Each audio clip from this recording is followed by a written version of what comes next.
নমস্কার, আমি একটি কবিতা বলবো।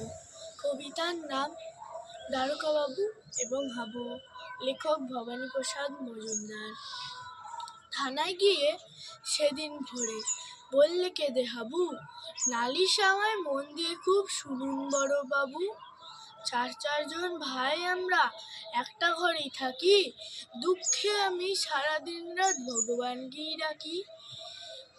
বর্দা ঘরেই 7টা বেড়াল পোষেন ছোট বড়, মেজদা পোষেন 8টা কুকুর যতই বারণ করো।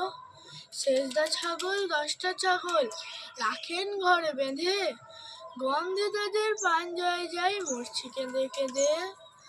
দ্বারকাবাবু বললে হাবু, তোমরা কি সব ভুলো? সর্দা খুলে রাখবে ঘরে দাজ্জে দল্লাগুলো। শুনেই হাবু বেজায় কাবু বললে করু সুরে, 150 পোষা পায়রা আবার যাবে যে সব উড়ে। নমস্কার।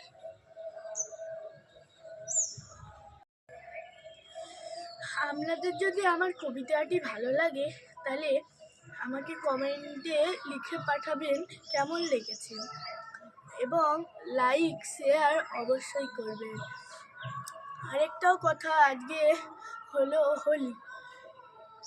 এবার আজকে অনেকজন জোর জবরদস্তি করে অনেকজনকে রং মাখায়, তারপরে চোখে মুখে ঢুকে যায়।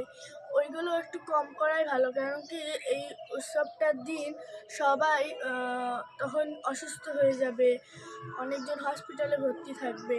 তার জন্য শুধু আবির রং দিয়ে খেলা ভালো, জল রং ইউজ করা ভালো নয়। কারণ কি জল রঙে অনেক কিছুই আছে কারণ আমি মাত্র 2টো কারণ বলবো। যেমন জল রং গায়ে যদি দাও তাহলে গা মা সব ভিজে যাবে, এবার তারপর ওই গা ভেজা জল গায়ে থাকতে হবে, তখন ঠান্ডা লেগে যাবে।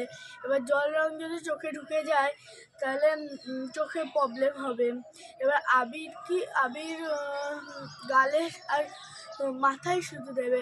তাছাড়া তো হ্যাঁ, এবার অন্য কেউ যদি আবির মাখতে না চায় তাহলে ওকে জোর জবরদস্তি করে মাখাবে না, এবং আবির চোখে মুখে যেন না ঢোকে তেমনি সাবধানে আবির মাখাবে।